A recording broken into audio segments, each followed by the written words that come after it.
Hello, everyone. My name is Karen Herrera, and I am the Parent Center Advocate here at AFC.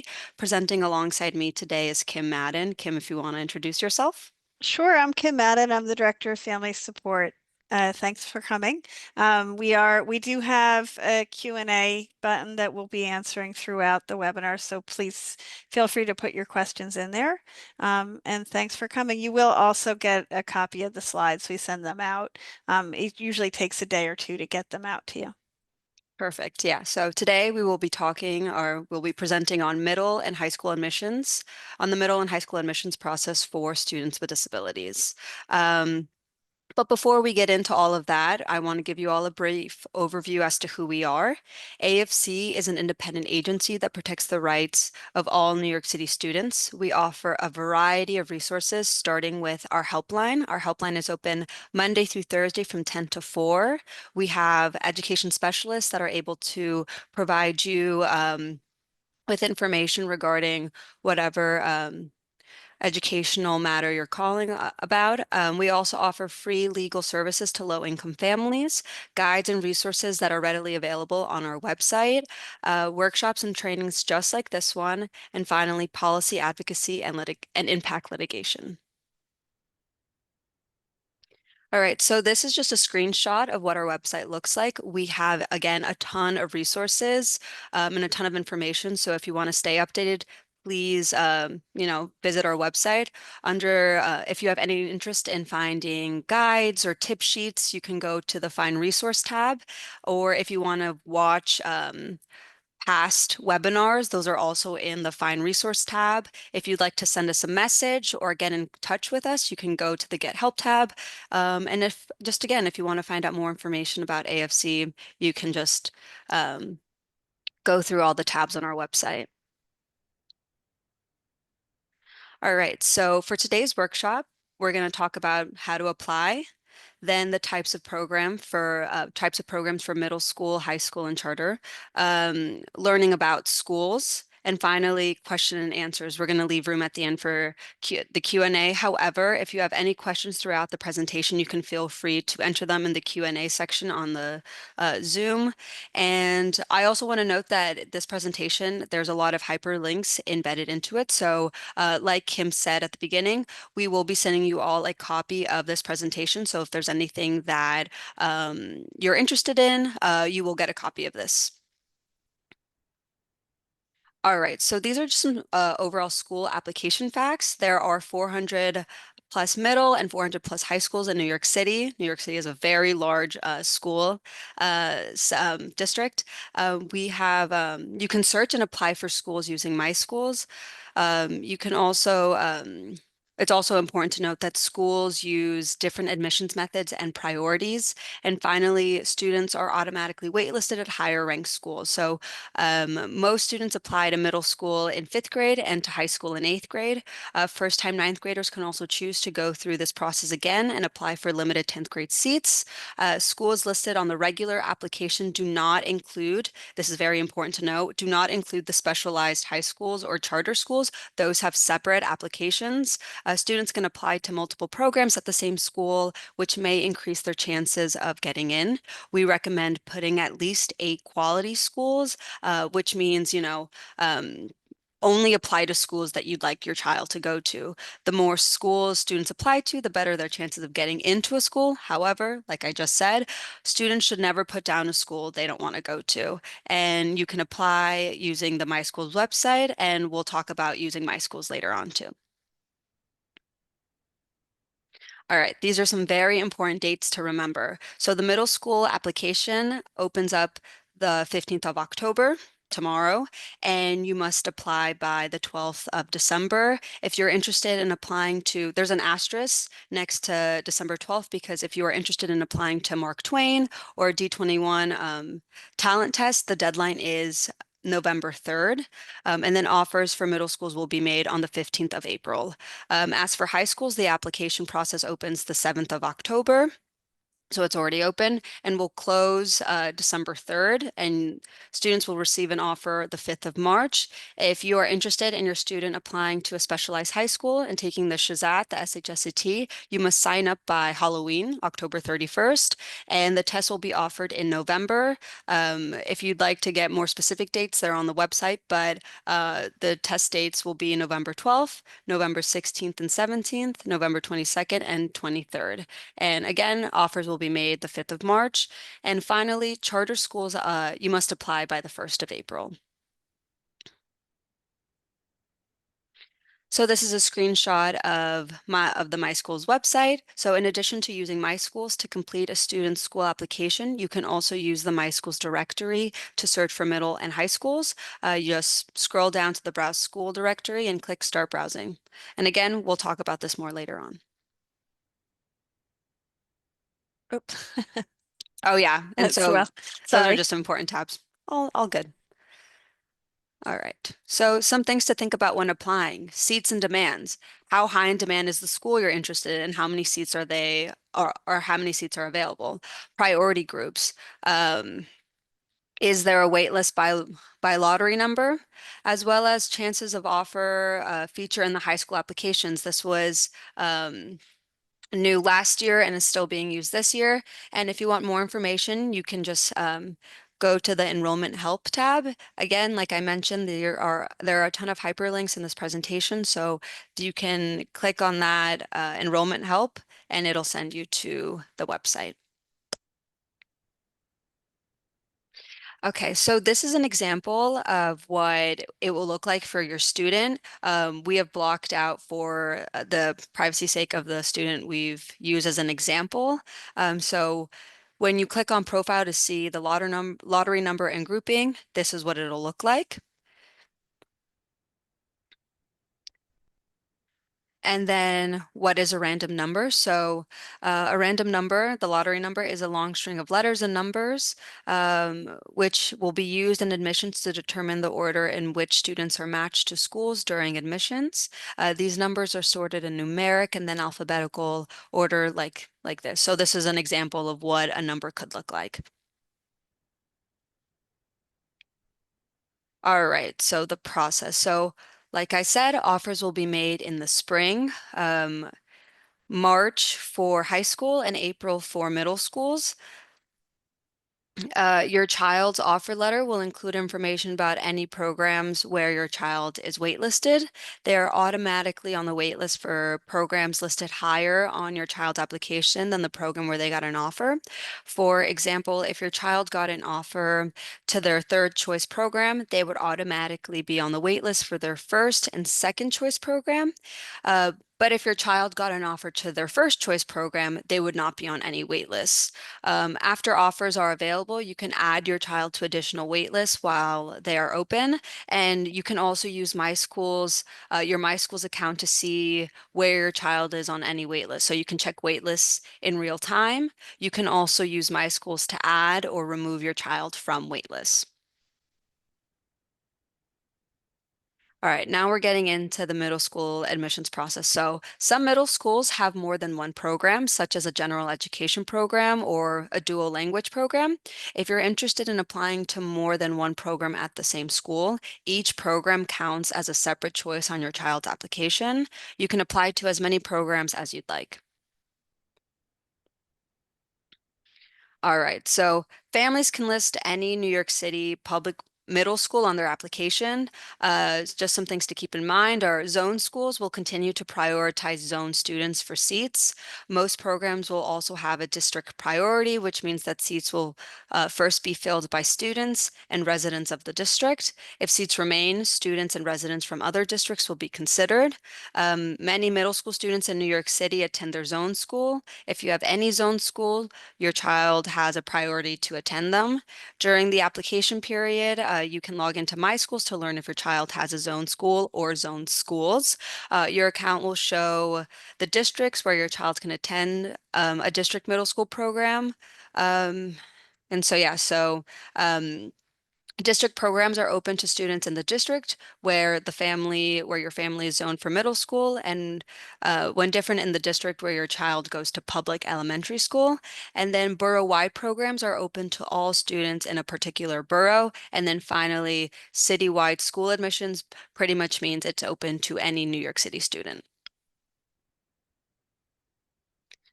All right, middle school admissions. So screen. So some schools screen for grades or have auditions. This you can find out on My Schools. You can always check on My Schools for the types of admissions process schools have. Locations. Some middle schools may prioritize students in their zone, district, or borough. Diversity. So some prioritize low-income students, multilingual learners, and students in temporary housing. And finally, some have lottery admission. So lottery for each priority group if more applicants than seats. All right, we're going to take a moment to pause for any questions, and then we're going to switch it over to you, Kim. Okay. And I didn't see any questions in the chat, so if you have them, feel free to put them in. We also will stop again at the end. Okay, thanks, Karen. So high school is where I'm going to take over. It's a few differences from middle school. There's the specialized school, so the Shazat, which is screened and offers based on scores. Screened audition schools. Those are based on your seventh grade core average, and some of them require essays, interviews, auditions. So for these, you really are going to want to look at each school's requirement, and some of them it's a fair amount of work. There's also ed opt schools, which take a range of, sorry, hold on one second. Take a range of academic levels. Some seats are filled through ranking and other ones are random.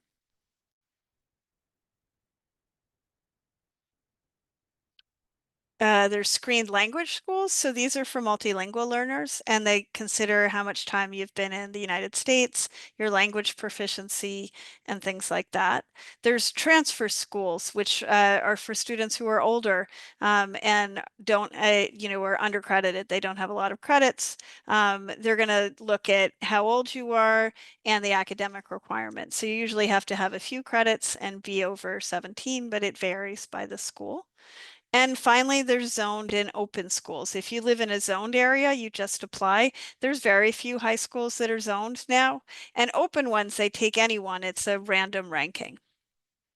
What came out last year for the first time was a chances of offer, which is, I think the DOE was recognizing that this is really a complex process. And in addition to ranking all the schools you want your child to go to, it's also good to think about how likely is that school to pick you, because it's what you're choosing is obviously what you're ranking schools on, but you also want to make sure is your child likely to get in. So if, especially obviously in the screen schools. So there's three bars that show a low likelihood, medium likelihood, or high likelihood of getting an offer. And those have to do with all kinds of different factors. It obviously grades count, but it also depends what priority group you're in. If it's a school that is based with geographic restrictions, that's going to be factored in. And we will get into students with IEPs and how that factors in, but all of those different categories and groups should be factored in to these three bars. So that gives you a good chance. If you're listing all of your schools you have a low likelihood to get into, that might mean you don't get an offer based on your list, for example. You want to rank only schools. I know Karen said this, but it's really important. Don't ever list a school you wouldn't want to send your child to.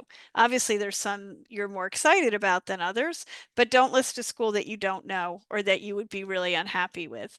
On the other hand, you want to list as many schools as you can that you think you would be happy with, and try to do a mix where you have some likelihood of getting in according to this.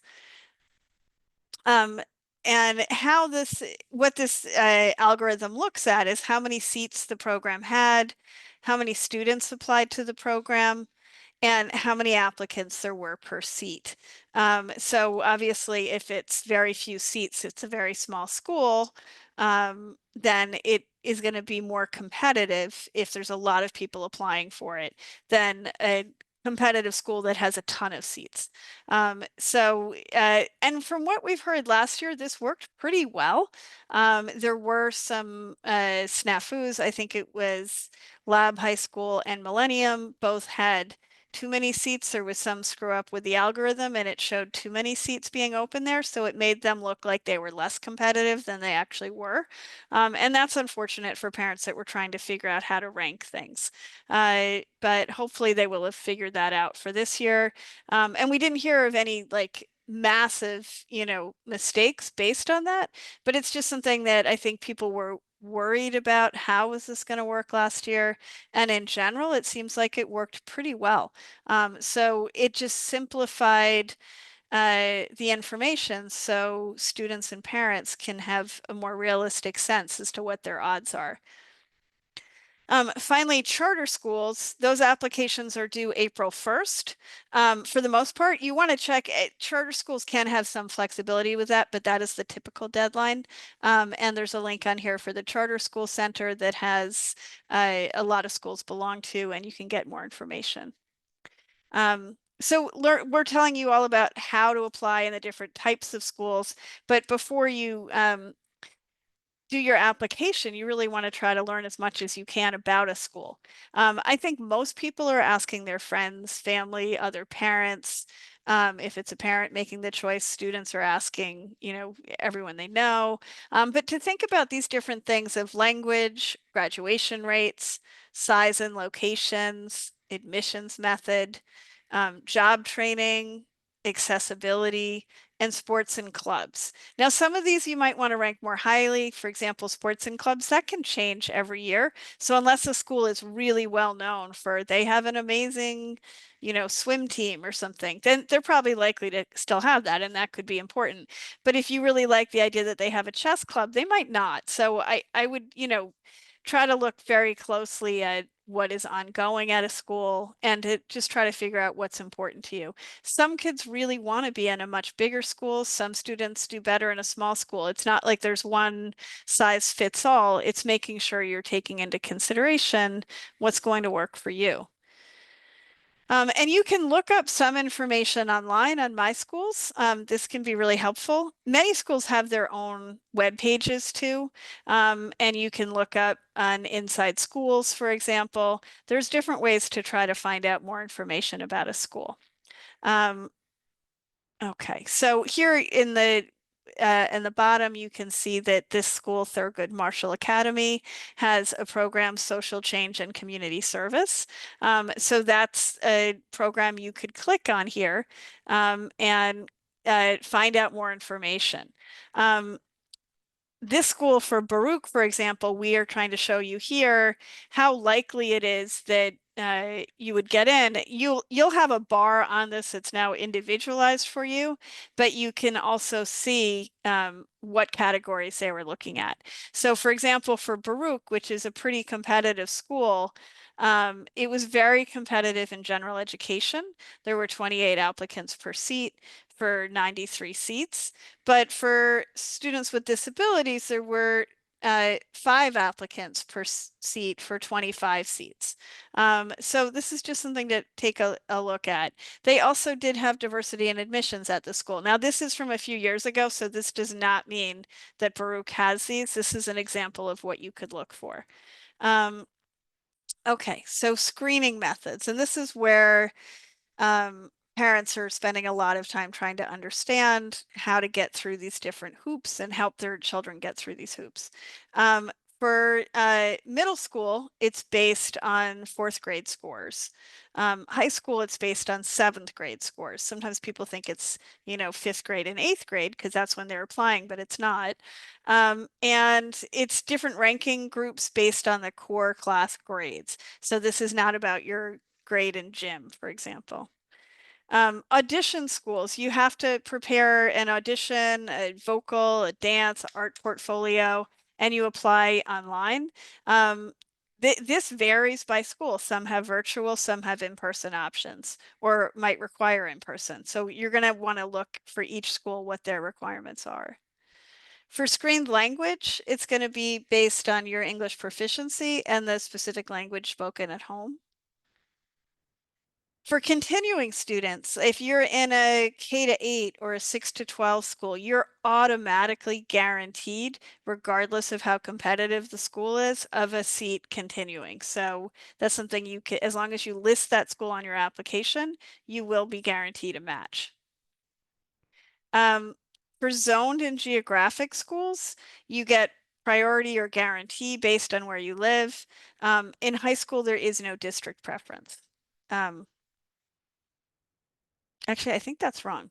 We should look back, but I think there is a there's a slight district preference. It's not you. It used to be that some districts had, oh, I'm sorry. It's not wrong. There's borough preference for high school. I was reading that wrong. Specialized programs. These are programs that are outside of the application process. In other words, you list all of your schools that you want, but for these, it's not done through the Office of School Enrollment. It's done through a special office or the Specialized Programs Office at the DOE. So bilingual ICT or special class programs, if your child needs one of those, if that's what's on their IEP, there's a different process to get that. ASD Nest and Horizon programs, these are separate. So there's going to be somebody that you apply to and they review the application, evaluations, IEPs, and make a determination based on that. If your child is already in an ASD Nest or Horizon, you should be continuing. The IEP would continue that recommendation unless there was a change. And so you'll see those schools that you could list. ACEs is a program for students with intellectual disabilities. Similarly to ASD programs, this would be on your IEP. And finally, barrier-free schools. Not all schools are barrier-free or accessible. So if your child needs a barrier-free school, they're going to have priority for those schools. And if you should be able to be matched with one, if there's any issues, there is a separate office you can go to try to work that out. To find out if a school is accessible, you can look up something called a building accessibility profile where there's a score. It's basically fully accessible, partially accessible, or not accessible. And there's more details. If you click through on these reports, you'll get a printout that will show you, or on screen printout that will show you like the auditorium is not accessible, but everything else is, or whatever it happens to be at the school. And finally, there is diversity in admissions at many schools. So they might be looking for students that are lower income if they have free or reduced price lunch, students who are learning English, students in temporary housing. They may have some set asides. Okay, do we have any questions? Not as of right now. Okay, okay. So getting into seats for students with IEPs, this gets complex, and we tend to get questions on this every year. So for students with IEPs, which is, in some of the earlier slides, you saw that it may be a different calculus about how competitive a school is for them. So if, for example, you needed to get the highest scores and grades to get into a school, you might be able to get into that school with lower grades or lower scores if you're a student with an IEP that meets these qualifying factors. So it's not just having an IEP period, it's having an IEP with more than 20% of your classes are in special ed. So that means sets, ICT, or small class. It's pretty rare to have a student who has 20% or more of their classes in sets. That would be over 10 or 12 periods of sets a week, which is not typical. Much more typically, you see ICT or small class. And that if you have that percentage, like a high percentage of your class program is in a special class or in an ICT, then you qualify for the students with disabilities set aside in the application process. So this is an example of how this might work, taking a student who's in a type of school that has 35 classes a week. So if you got speech, so related services do not count for this. 5 times sets, that would not equal. So you have a general education IEP, you get speech and 5 periods of sets a week. That's less than 20%. More than 20% would be ICT for all classes, small class for all classes, or over 10 periods of sets. Um, so less than 20%, you're not in the students with disabilities set aside, and more than 20% you are. And keep in mind, they're looking at your 7th grade IEP for this. Um, Students with IEPs do apply the same way as other students, and the new school must implement the IEP. So if you have an ICT or you have a small class, the school that you're going to is, and that's what your IEP is recommending for next year, the school that you're going to is supposed to implement it.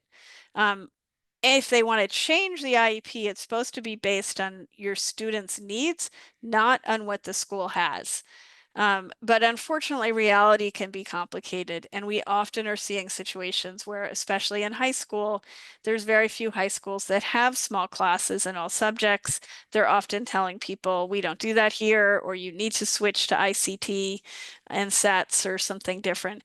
That may be something that works for your child. It may not be, but you want to make sure it's based on what your child needs. And you do have a right to fight back if they don't provide it. And I similarly to saying, don't ever list a school you don't want on your application. Don't ever agree to change your child's IEP unless you think that that change makes sense for them. Um, One question we get a lot is, how do I tell if a school has a small class? You would think the best thing to do would be to ask them, but some schools don't want to be that upfront about it. And also, you may want to consider this when you're listing schools. I think the best way, and it is a huge Excel sheet, but one of the best ways to get a sense as to whether or not a school at least has a history of offering small classes or ICTs is to look in the class size report. This is a link to it, but you would download a detailed school level data in an Excel file. This is an example of what it looks like in this school. I think on the you'd see the grade levels. This is just a snippet of what is in there. But I think on the left, you would actually see 9th grade ICT or 10th grade ICT in math. And you can see how many students are in it, how many sections. And it will give you a good sense as to whether or not a school has a full range of special education programs. This, for example, looks like a school that does have a range of them. Um, okay, so tips for applying. I know we said this a lot, but every year we get calls from somebody who said, but the guidance counselor told me to list the school and I got matched and I don't like it. Don't ever list a school that you don't know, and only list a school that you would be willing to attend. I mean, happy may be the wrong word, but that you would be okay with. Rank your true preferences. So, schools do not see what you've ranked, and it's really important to put your true preferences down. I know Karen talked about this earlier, but with the wait lists, you will be waitlisted at any school above the school that you matched at. So if you listed 10 schools and you got your 10th choice and you're not so happy about it, you are waitlisted at the 9 above. And you're in the first round of waitlists. So that waitlist does move. It can be pretty stress inducing for people because it can move up until even the start of the school year. But it's something to keep an eye on because every year people do get into a different school based on that. Make your last pick a safe school. In other words, a school that you'd be willing to go to, but that you also have a high likelihood of getting into. And I know we talked about this earlier, but looking into schools with multiple programs is a way, if you like a school, make sure you're listing all the programs that they have available. And just to cover language access rights, translation and interpretation, these are the languages that the DOE has to translate or provide interpretation for. They added 3 languages this year, which is great. So in addition to Arabic, Bengali, Chinese, French, Haitian Creole, Korean, Russian, Spanish, and Urdu, they've added Albanian, Uzbek, and Ukrainian. They have to translate letters, forms, notices, special education documents, and they have to provide professional interpretation for parent-teacher conferences, parent association meetings, suspension hearings, meetings with school staff, and special education meetings. If you're not seeing that happen for somebody or for yourself, you can reach out to DOE Central, and they should try to help provide the resources to a school to make sure they can provide the translation or interpretation you need. Finally, we put this slide in here. I know that you're not coming here for a suspension training. This time of year, and especially between now and November, we do see a lot of suspensions, and no one plans to have their child suspended. But when it happens, it's a pretty quick turnaround. So if you know of a child getting suspended or it happens to your child, know that you have some basic rights and feel free to reach back out to ASC. Any notices have to be in writing. They cannot suspend a child out of school. They have to provide instruction in some way. Principal suspensions, you want to ask for a conference. Superintendent suspensions, it's important to get the packet. And finally, make sure you call us for help and we can try to walk you through your options. Okay, we're going to launch a poll. Thank you so much for coming. If you could take the poll, it really does help us with our funders. It helps us know what worked, what didn't, and what other training topics you'd like. So Karen's going to launch that. And There are a couple of questions that have oh, come great. in. Okay, great. So yeah. Darnell, I'm finding you the link for the NEST program for more information on that and the application process. I'll be sending that shortly. But Kim, if you want, there are two other questions that came in. One was, is there a way to find a list of schools that have ICT classes? So what I would recommend is sort of is the real answer to that, which basically you can go to that class size survey and sorry, not survey, class size report and do a control F for find ICT and search in that way. It's not perfect because it's not this year, it's the end of last year, but many schools continue what they had. And the DOE does not, I really wish they did, but they don't put it online. I think what they would say is schools do open ICT classes, for example, if enough students apply and get matched with that school. They should open ICTs if they need to. But sometimes it's hard to be a parent that's in the position of saying, hey, you need to do this for my child. So yeah, it's not as easy to find out as you would like. And mandated class sizes, they do. Off the top of my head, I can't remember what they are. I think it's I It's don't know if 25. 25. Yeah, Yeah. 25. Um, so and with almost all class sizes, there's usually a way to get a variance. So it might be a little bit higher. All right. Any other questions? Don't be shy and please take the survey. We can stop recording too.